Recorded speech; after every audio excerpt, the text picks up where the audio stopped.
ఖైరతాబాద్ మహాగణపతి ఉత్సవాలు వచ్చే ఏడాది నుండి దేవాదాయ శాఖ ఆధ్వర్యంలో నిర్వహించే అవకాశాలు కనిపిస్తూ ఉన్నాయి. నగర వ్యాప్తంగా ఈ అంశంపై చర్చ కొనసాగుతోంది. ప్రతి ఏటా ఉత్సవాలకు ముందు వివాదాలు నెలకొనడం, అనంతరం సర్దుబాట్లతో ఉత్సవాల నిర్వహణపై భక్తులు ఆవేదన వ్యక్తం చేస్తున్నారు. ఈ ఏడాది వివాదాలు తారాస్థాయికి చేరడంతో స్థానిక ప్రజా ప్రతినిధి జోక్యం చేసుకుని ఇరు వర్గాలను శాంతింపచేశారు. దీంతో అడహక్ కమిటీ ఏర్పాటు చేసి ఉత్సవాల నిర్వహణ దేవాదాయ శాఖ తీసుకునేలా చర్యలు చేపట్టారు. గణపతికి వచ్చే హుండీ ఆదాయంపై సైతం ఎన్నో ఆరోపణలు రావడంతో గత 70 ఏళ్ల చరిత్రలో ఎన్నడూ లేని విధంగా ఈ ఏడాది మొట్టమొదటిసారి హుండీ ఆదాయాన్ని సీసీ కెమెరాల పర్యవేక్షణలో లెక్కించనున్నారు.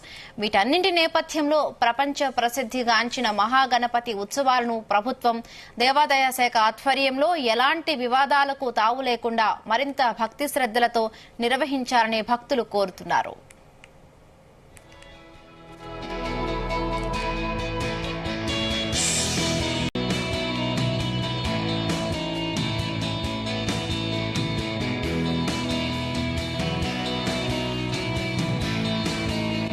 ఇదే అంశానికి సంబంధించి మరిన్ని పూర్తి అప్డేట్స్ మా ప్రతినిధి శ్రీచరణ్ అందిస్తారు. శ్రీచరణ్, హిమబిందు ప్రపంచ వ్యాప్తంగా పేరుగాంచిన ఖైరతాబాద్ గణపతి ఉత్సవాలు ఇకపై ఎండోమెంట్స్ ఆధ్వర్యంలో దేవాదాయ శాఖ ఆధ్వర్యంలో కూడా ఉత్సవాలు కొనసాగనున్నాయి. భారతదేశంలో ముంబైలో లాల్బాగ్ గణపతి తర్వాత ఖైరతాబాద్ గణపతి కూడా దేశవ్యాప్తంగా కూడా విశిష్ట పేరు ఉంది. ఎందుకంటే 70 సంవత్సరాలుగా 70 ఏళ్ల కిందట మొదటిసారిగా ఖైరతాబాద్ మహాగణపతి ఉత్సవాలని ప్రారంభించారు.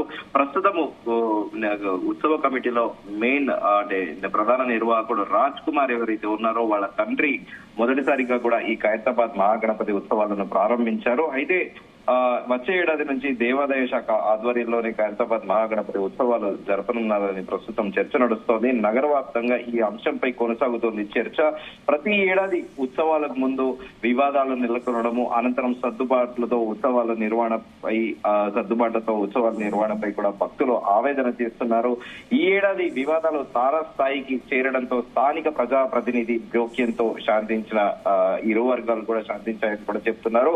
ఆ స్థానిక ప్రజా ప్రతినిధి కూడా ఆఫ్ ద రికార్డ్ అక్కడ వాళ్ళు చెప్తుంది ఏంటంటే ఖైరతాబాద్ ఎమ్మెల్యే దానం నాగేందర్ జోక్యం చేసుకోవడంతోనే పరిస్థితి సద్దుమణిగిందని ఈసారి అనేది కూడా స్థానికులు చెబుతున్నారు. బేసిక్ ఏంటంటే అక్కడ ఉండి ఏదైతే ఉందో ఆదాయము, దాంతో పాటు అడ్వర్టైజ్మెంట్లు ఇతరత్ర వచ్చే ఆదాయం పైన కమిటీ అనేది 2 వర్గాలుగా చీలిపోయిందని, సో దీని నేపథ్యంలో మొదట ఎవరైతే దీన్ని ప్రారంభించారో ఆ రాజ్ కుమార్ అనే ప్రధాన నిర్వాహకుడు వాళ్ళ తండ్రి వాళ్ళందరూ కూడా ఒక గ్రూప్ గా కాలనీలో 5గురితో మొదలుపెట్టిన ఈ గణేష్ ఉత్సవాల కమిటీ అనంతరం కూడా ఆ లెగసీని తండ్రి నుంచి వారసత్వంగా రాజ్ కుమార్ నిర్వహిస్తున్నారు.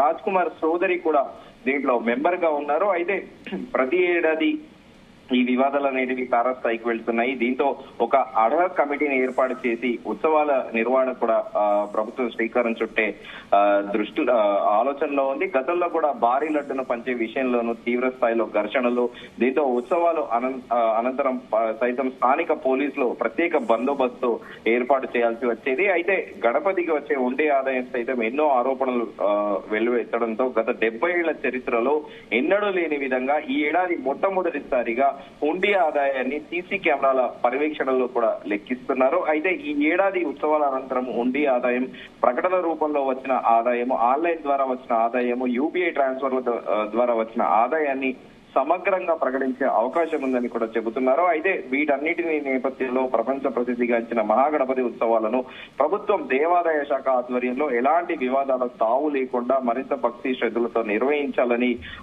అక్కడ కోరుతున్నారు. అయితే ఎట్ ది సేమ్ టైం స్థానికులతో పాటు భక్తులందరూ కూడా ఇదే కోరుతున్నారు. ఎందుకంటే ఖైరతాబాద్ గణపతిని 10 రోజులు జరిగే ఈ నవరాత్రుల్లో కూడా అందరికీ హైదరాబాద్ నగరవాసులకే కాకుండా కొంతమంది ప్రత్యేకంగా దేశం నలుమూలల నుండి వస్తారు. ఇంకా మన రాష్ట్రంలో 2 తెలుగు రాష్ట్రాల్లో వాళ్ళు కూడా ఒక సెంటిమెంట్, ఖైరతాబాద్ గణేష్ ని దర్శించుకుంటే మనసులో ఉన్న కోరిక నెరవేరుతుంది అనేది కూడా ఒక సెంటిమెంట్ గా మారింది. సో అందరూ కూడా మనం చూస్తున్నాము ఖైరతాబాద్ గణేష్ ఎప్పుడైతే విగ్రహ స్థాపన జరిగిందో వినాయక చవితి రోజు నుండి కూడా చూస్తున్నాము రోజు లక్షల సంఖ్యలో కూడా దర్శనానికి బారులు తీరారు. కొద్ది రోజుల కిందట కూడా కాస్త అలజడి కూడా రేగింది, తొక్కిసలాట జరగడంతో పోలీసులు ఎక్కడికక్కడ బ్యారికేడ్లు పెట్టి కూడా ఒక క్యూ లైన్ పద్ధతి పాటిగా కూడా దర్శనానికి పంపించడం కూడా చూసాము. సో ఇలా ప్రపంచవ్యాప్తంగా పేరుగాంచిన ఖైరతాబాద్ మహాగణపతి ఉత్సవాలు ఈసారి దేవాదాయ శాఖ పరిధిలోకి వెళ్లనుందనేది కూడా ప్రస్తుతం ఒక చర్చనీయాంశంగా మారింది. బిందు.